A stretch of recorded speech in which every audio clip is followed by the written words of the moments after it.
c'est notre grand jeu, ça, Ah ouais, c'est de faire passer les voitures comme ça, parce qu'aux États-Unis, elles ne doublent pas. Tant qu'on leur dit pas, elles ne doublent pas. C'est incroyable.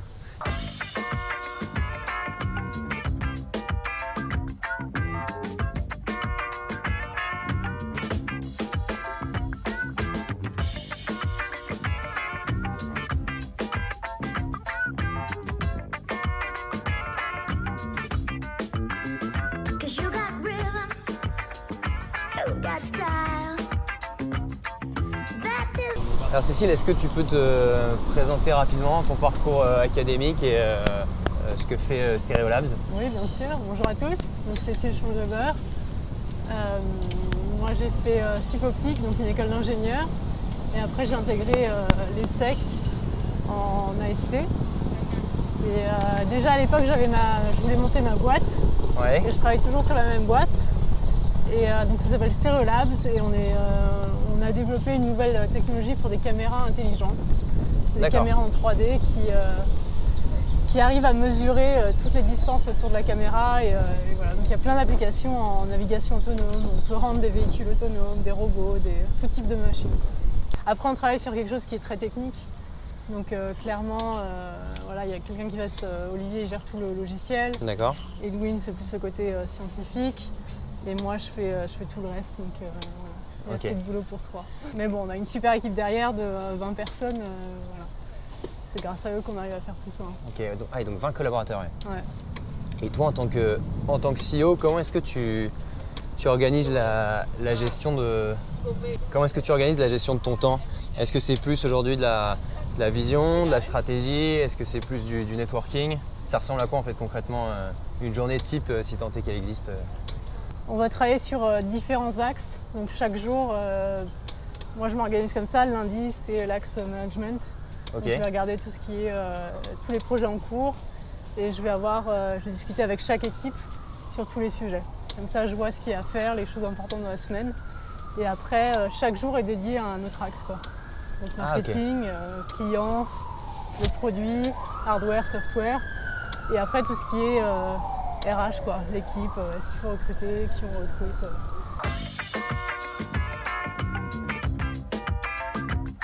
Je vais reprendre sur l'entrepreneuriat parce que c'est un truc qui m'intéresse aussi.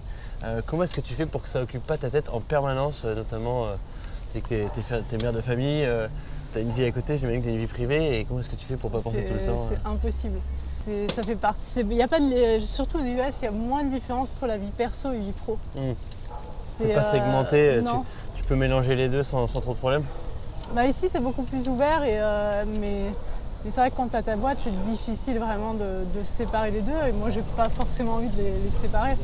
C'est juste qu'il faut un équilibre de vie, quoi. Donc ouais, c'est une organisation, quoi. C'est une grosse organisation, mais c'est tellement motivant et satisfaisant que tu peux pas switcher et dire ok, j'y pense plus, quoi. Les enjeux sont gros, mais c'est ce qui fait que c'est génial, quoi. Est-ce que tu peux nous faire un petit point de l'histoire de Stereolabs, où tu en es aujourd'hui, quel est votre produit, et, enfin le nom tu pourras nous le donner, et surtout quelles sont les opportunités pour les quelques mois, années à venir, et pourquoi est-ce que toi tu es situé ici et les autres associés en France? Donc nous on a commencé Stereolabs, on l'a créé en 2010, mais ça faisait déjà 2 ans qu'on bossait sur le produit, sur la boîte. Et ce qu'on a fait, c'est qu'on a développé, on était intéressé par la 3D. Ouais. Et à l'époque, on ne savait pas ce que c'était. Et puis il y a Avatar qui est arrivé au cinéma. Et là, les gens ont commencé à se dire, ça fait 3D, c'est sympa et tout. Et donc il y a eu énormément de télés qui sont arrivées sur le marché. À la Fnac, chez Darty, on voyait des télés 3D. Un peu trop d'ailleurs, non? Ouais, parce qu'il n'y avait pas de contenu. Ouais. Donc c'était sympa d'acheter les télés 3D, mais il n'y avait rien à voir. Et nous, on avait développé des logiciels qui permettaient de tourner des images 3D très facilement. D'accord. Et donc on a lancé ça. Et ça a été génial parce qu'on est, dès le début, nous on allait à Los Angeles, en Chine, en Corée. Et très vite on a bossé avec les gros studios américains. Dont celui d'Avatar, hein. Voilà, dont James Cameron sur la suite d'Avatar. Donc on a fait des logiciels que tu utilisais dans le domaine du cinéma. Et après on a fait un gros pivot. Ça c'est quelque chose qui est pas facile à gérer dans une boîte. Ouais. Tu changes de produit, tu changes de marché avec la même équipe. Et on l'a plutôt bien géré, donc on était contents. On est passé d'un logiciel à une caméra qu'on a faite nous-mêmes. Donc software, hardware. Voilà, software, hardware, exactement. Et l'objectif, c'était de donner cet outil en fait à n'importe quel dev dans le monde, Ouais. pour qu'il rajoute cette capacité à voir un 3D sur n'importe quel objet. Et c'était à ce moment-là où on entendait parler des voitures autonomes pour la première fois. On voyait sur votre dépliant dans les bureaux là, le nom de l'application pour cette caméra est énorme en fait, entre les drones, les véhicules, le militaire, les objets connectés de la maison, c'est dingue. Ouais, exactement. Bah, en gros, c'est une caméra intelligente, donc elle va pas juste voir une image, elle va comprendre ce qui s'y passe. Et en plus, avec l'intelligence artificielle qui arrive, ça ouvre des énormes champs d'application, quoi. On va pouvoir vraiment détecter les personnes, leurs mouvements, où est-ce qu'elles vont. Donc tout de suite, on pense à de la sécurité. Pour ceux qui nous regardent là, est-ce qu'il y a des postes qui vont s'ouvrir chez Stereolabs en France? Ouais. ou à San Francisco? Les deux. Les deux. D'accord, donc j'imagine qu'il faut aller sur le site pour postuler. Exactement, voilà, sur stereolabs.com.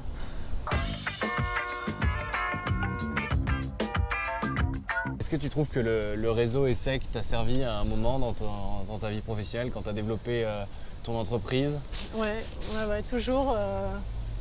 Encore plus aujourd'hui qu'avant, je trouve, parce que quand on sort d'école, c'est pas la première chose qu'on regarde. Mm-hmm. Mais aujourd'hui, c'est hyper intéressant, surtout, tu vois, 8-10 ans plus tard, c'est intéressant de voir les gens ce qu'ils font. Ça fait vraiment les parcours sont hyper variés. Et ça crée un lien très fort. Et parfois, j'en contacte quand j'ai des questions, ou j'envoie, qui sont à San Francisco. Et les gens sont toujours super open, c'est super agréable. La reconnaissance de l'ESSEC à l'étranger, notamment aux États-Unis, alors on a eu plusieurs avis sur le sujet. Toi, est-ce que tu as l'impression que c'est une marque qui est reconnue ou beaucoup moins que d'autres écoles? To be honest, comme disent les Américains. On est là pour l'honnêteté, c'est la transparence pour vous. Non, moi je le vois pas, mais bon, peut-être que je suis trop dans un domaine. Je suis vraiment dans un domaine technique, quoi. Ouais. Donc les noms qu'ils connaissent, ça va être des écoles d'ingénieurs. Ouais. Mais ici, c'est vraiment un monde d'ingénieurs, des techniques plus managériales ou commerciales, on va dire que c'est. Il y a Stanford qui fait beaucoup de. Ici, c'est le leader. Oui, en plus Berkeley, on a vu leur quoi. campus, c'est assez impressionnant. Pour des gens qui montent leur boîte, Mm-hmm. il y a vraiment, faut venir ici, quoi. Il y a un écosystème incroyable. Il y a toutes les plus grosses boîtes du monde, les fonds.